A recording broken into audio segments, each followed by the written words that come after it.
आंसू ने phone ring होने पर अपना फोन देखा तो शिव का नाम देखकर वह चिढ़ गई और खुद से बोली, अब यह क्यों मुझे कॉल कर रहा है। यह कहते हुए उसने उसकी कॉल कट कर दी और वापस से उस लड़के से बात करने लगी। यह सब देखकर शिव गुस्से से लाल हो गया और तभी वह कार से निकला और बिना किसी की परवाह किए आशु के पास जाकर उसका हाथ पकड़ लिया। वह उसे वहां देखकर चौंक गई थी। तभी शिव ने रूड टोन में कहा, चलो। यह सब देखकर वह लड़का जिससे आशु बात कर रही थी उसने शिव को आशु का हाथ पकड़े हुए देखकर गुस्से में कहा, तुम ऐसे जबरदस्ती नहीं कर सकते मेरी फ्रेंड के साथ। उसकी बात सुनकर शिव ने एक नज़र उसे लड़के को देखा। वह लड़का देखने में दुबला पतला था और उसकी आंखों पर काले फ्रेम का मोटा सा चश्मा लगा हुआ था। तभी उस लड़के ने फिर से कहा, तुम आशु के साथ जबरदस्ती नहीं कर सकते। उसके मुंह से आंसू का नाम सुनकर शिव ने अच्छा नहीं लगा। तभी उसने मन ही मन खुद से कहा, इसे तो मैं मार भी नहीं सकता, यह तो पहले से ही मरा हुआ है।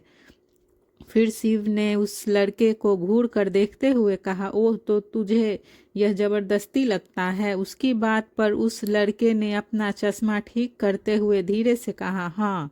तभी शिव ने आशु को झुरझुरा कर अपने कंधे पर उठा लिया और उस लड़के से कहा, जबरदस्ती इसे कहते हैं। वह लड़का पहले ही उसकी पर्सनैलिटी को देखकर डर गया था और अब आशु को उसके इस तरह उठाने से वह और डर गया।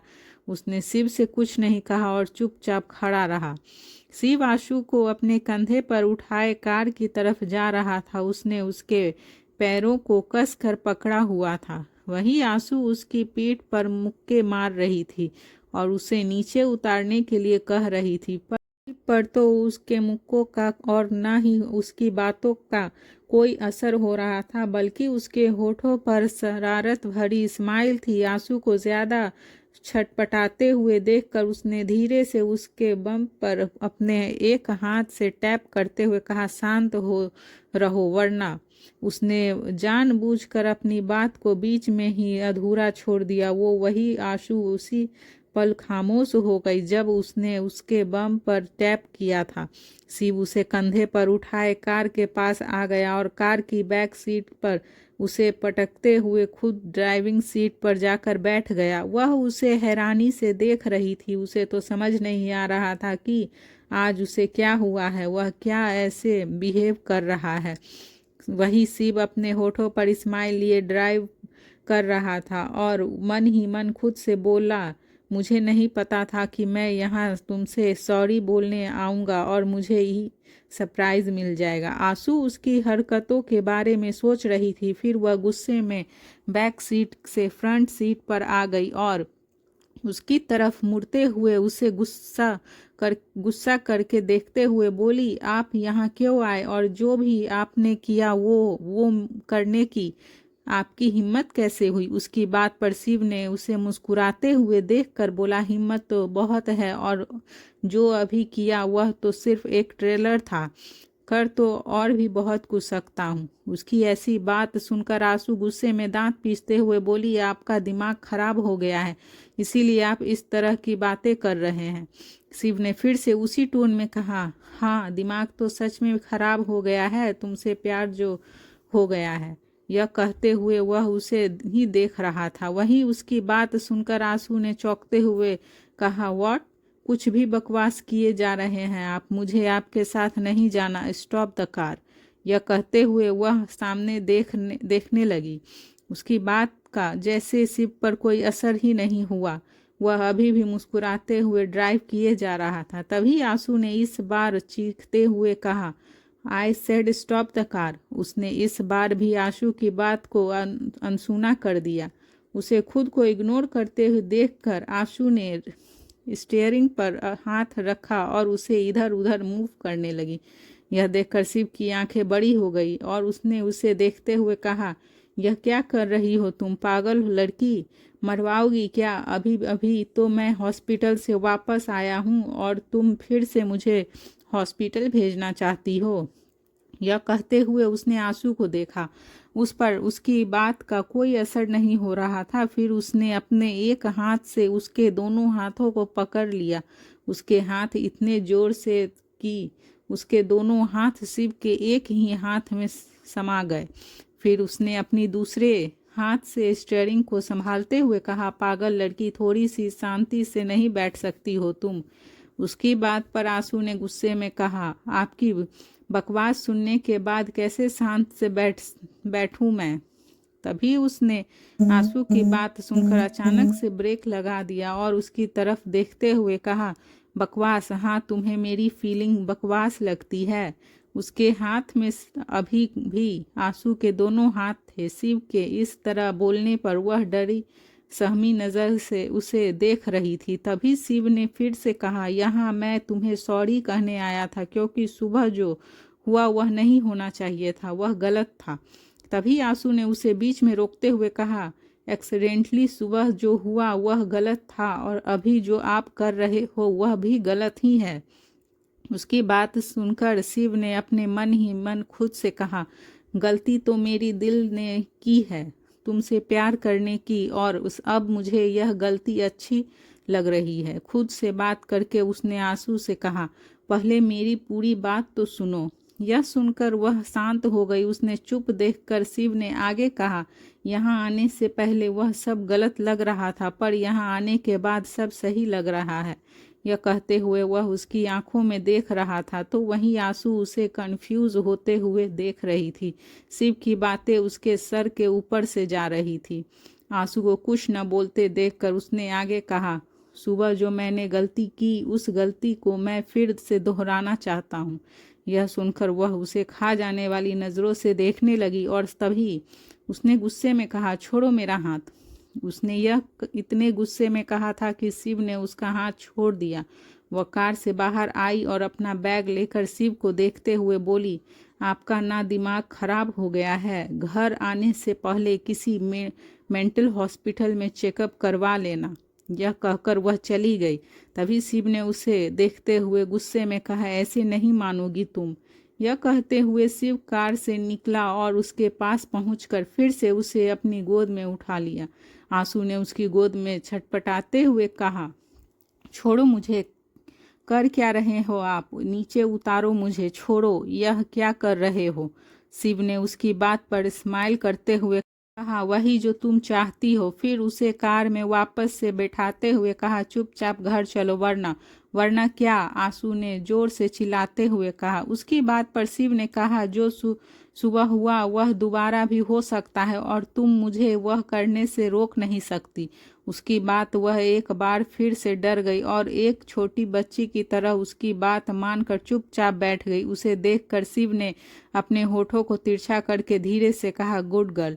आशु ने उसे तिरछी नज़रों से देखा पर कहा कुछ नहीं। विला पहुंचकर वह जल्दी से कार से निकलकर अंदर चली गई। शिव उसे ऐसे भागते देखकर बोला, कहाँ तक भागोगी? भागकर जहाँ भी जाओगी मुझे ही पाओगी। वह दूसरी तरफ इंग्लैंड में एयरपोर्ट पर यशिका अपने सूटकेस को पकड़े अपनी नज़रें एंटर पर गराए खड़ी थी। वह थोड़ी थोड़ी देर में अपनी रिस्ट वॉच में टाइम देखती और फिर एंटर की तरफ देखने लगती। तभी उसने झुलझुलाते हुए खुद से कहा, सर कहाँ हैं आप? मैं कितनी देर से आपका वेट कर रही हूँ। तभी उसकी नज़र अंदर आते हुए विलियन पर गई और उसे देखकर यशिका के होठों पर एक बड़ी सी स्माइल आ गई। फिर वह अपने दोनों हाथों को हवा में वेल करते हुए विलियन को अपनी ओर देखने का इशारा करने लगी। जब उसकी नज़रिया यशिका पर गई तो वह उसे देखकर थोड़ा चौंक सा गया और उसे नीचे से ऊपर तक देखने लगा। यशिका ने गोल्डन ब्रांड वाली ब्लैक कलर की साड़ी पहनी थी, गले में गोल्ड की चेन, होठ पर हल्की पिंक कलर की लिपस्टिक, ग्लोब, माथे पर छोटी सी काली बिंदी और मुस्कुराता हुआ चेहरा। वह इंडियन लुक में बहुत खूबसूरत लग रही थी। तभी उसे देखते हुए विलियन ने मन में ही खुद से कहा, आज यह कुछ अलग नहीं लग रही। यशिका खुद को विलियम को ऐसे देखकर अपनी पलकें झुकाते हुए खुद से बोली, यस, मेरा आइडिया काम कर गया। थोड़ी देर पहले जब यशिका अपने घर में अपना सामान पैक कर रही थी तभी उसके रूम में उसकी छोटी बहन आसी आई। बेड पर फैले हुए कपड़ों को देखकर आसी ने कहा, दी, यह क्या किया आपने? कोई इस तरह पैकिंग करता है क्या? इसे देखकर ऐसा लग रहा है जैसे आप पैकिंग नहीं कर रही बल्कि अपने पैक्ड सामान को अनपैक्ड कर रही हो। उसकी बात पर यशिका ने कहा, नहीं यार आशी, पैकिंग तो मैंने कर ली लेकिन मुझे समझ नहीं आ रहा है कि मैं पहनूं क्या।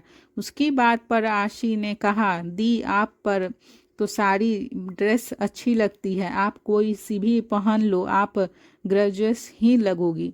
तभी यशिका ने उसकी बात पर झुंझुलाते हुए कहा, आशी, अगर अच्छी लगती तो मेरे वह खरूस बॉस मुझे एक नज़र तो देखते, पर नहीं, उन्हें तो बस वो उस लैपटॉप वाली लड़की को ही देखना है। जब भी फ्री होते हैं उस फोटो वाली लड़की से बातें करने बैठ जाते हैं। पता नहीं उससे ऐसा क्या है। अरे, माना कि वह बहुत खूबसूरत है, पर एक नज़र हम पर भी तो डालें।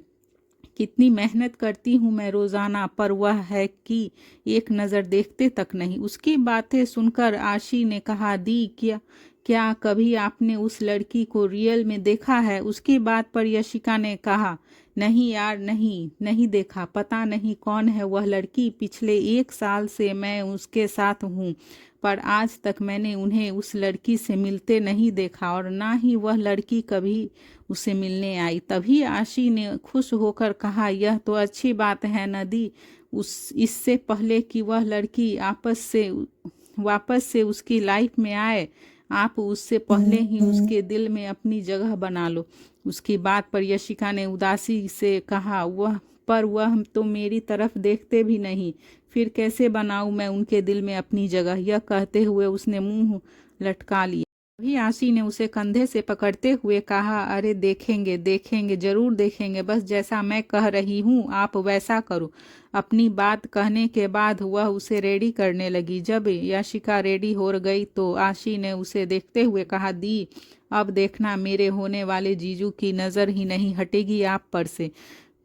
Present time. वही एयरपोर्ट पर विलियम ने यशिका को देखते हुए कहा, अच्छी लग रही हो। यह कहकर वह आगे बढ़ गया। वही खुद की तारीफ सुनकर यशिका को अपने कानों पर विश्वास नहीं हो रहा। वह भी अपने होठों पर स्माइल लिए उसके पीछे पीछे चली गई। दूसरी तरफ इंडिया में फ़ोन रिंग होने की आवाज़ से कियान की नज़रें लैपटॉप से हटकर फ़ोन पर गई।